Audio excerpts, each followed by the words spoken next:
yura oboye koko se hwe ho mam ya setana akonwa no na ye boa ani kuro no ba ya ansa na ye bebo twafo adonten ne ade nti obi anhwe ne ho so yie ma ye nkofa kuro no enkuta yenye ne ye bebo kuro no emfa mbesom asanteman no jaye kwan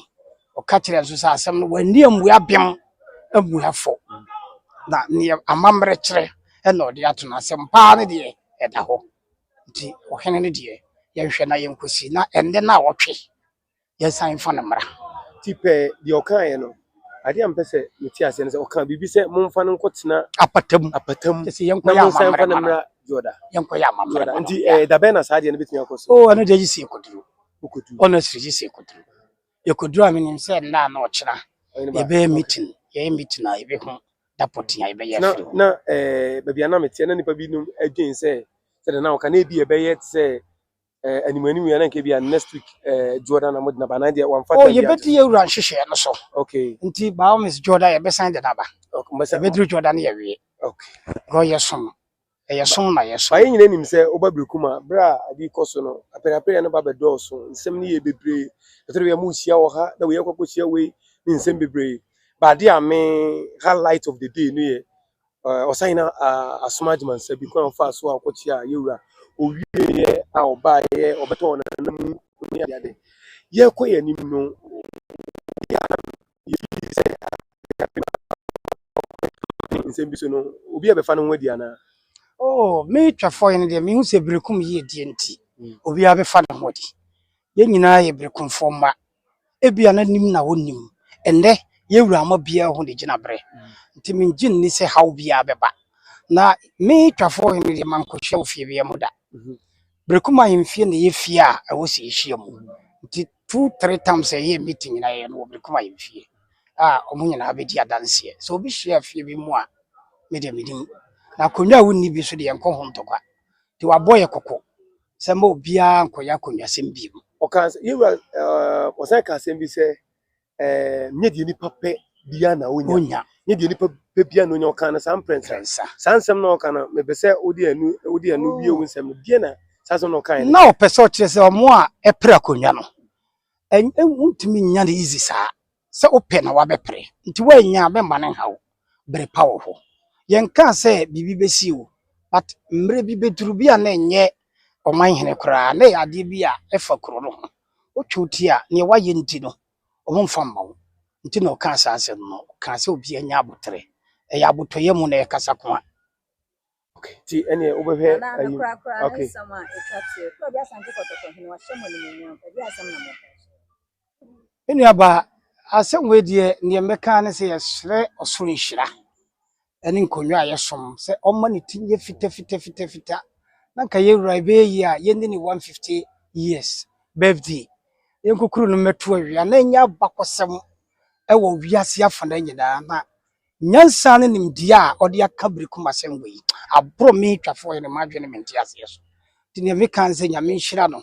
na nanom nhira no one na hemfo nyina no ma na adwene hunu mu dodo kese no ma ne din enye te se gende wo wiase nyina na all right okay na fache busia ti fortune sensem we na ina nim se na ano den se na menya yeke ya ye hunte ta fi social media so ensem wan ekoso na se be ko adwen se this but then na se the ohene chance ka no na wo mo ko anye hu se bi obu ni be ka se opposing sides bra afo mi na che o kwira ye kwira na ya de ba ko ma kwenta no ye se e ma wo na to mu a me de no mo adwire mi mi se bi be so mo adwire na ebra na ho na se bi se na ho kwesi ye o adaro manije manije fi se kwan ya yewura fa so ka asem no me ma na nwene se obeka ne sam nti ema asem no ye broni beka ne easy ema ye nyina na omo ana omo no nam social media na ade no yewura di kan akasa ahensem nye social media sem nti me de nam ni sa agro bi na omo di na yewie ya mo bi sai die nkire mu die ye betuma kire ti wada no mba ade hie pa na omo di akonwa de bi na omo ndi social media but ye atrankonwa de bi no na no omo nso ne yewura twa ba hwea ti me gidi se nipa nyina e wo brekum ene bono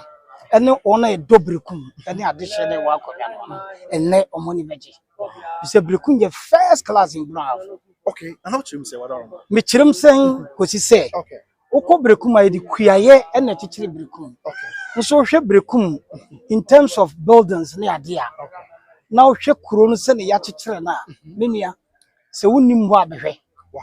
bunu kuro bia ni wo betinde ne watoto brekum wow. a big challenge because government properties e wo brekum no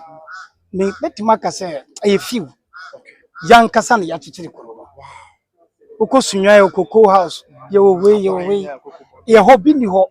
That's a chroma no. kroma na efo so mbrante te se mutipen obia yire no ho bobra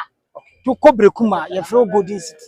Metallic. sanity There's a football for a friend Golden City Park. yeah Okay. golden city ti brekum kro no ye kura na nanom te kire yankasa o kan abrosan ya untimi kan we da na wura kro no in terms of hotels ani chese niema aye koso kro no te se oti kumase bebe Wow, yeah ultimately maka say brekum eh second kumase wow. yeah Cool. Yes, second class. Yes, yes. When you say about Boama, Asubie, na fe putu le nkankro. kese pa Wow. kunyo asis ya mayidie mi jidi se brekum mpuntu be koso kese mpuntu be koso to buy 4-5 years time no duru brekum a we twem yeah Then Brekuma this year, we will fear. Ataju, mat, then a DJ na chance you ha. kese Yeah, because na man for cancer. And I also want to work on Obi Abetus come up. Or say, no crap.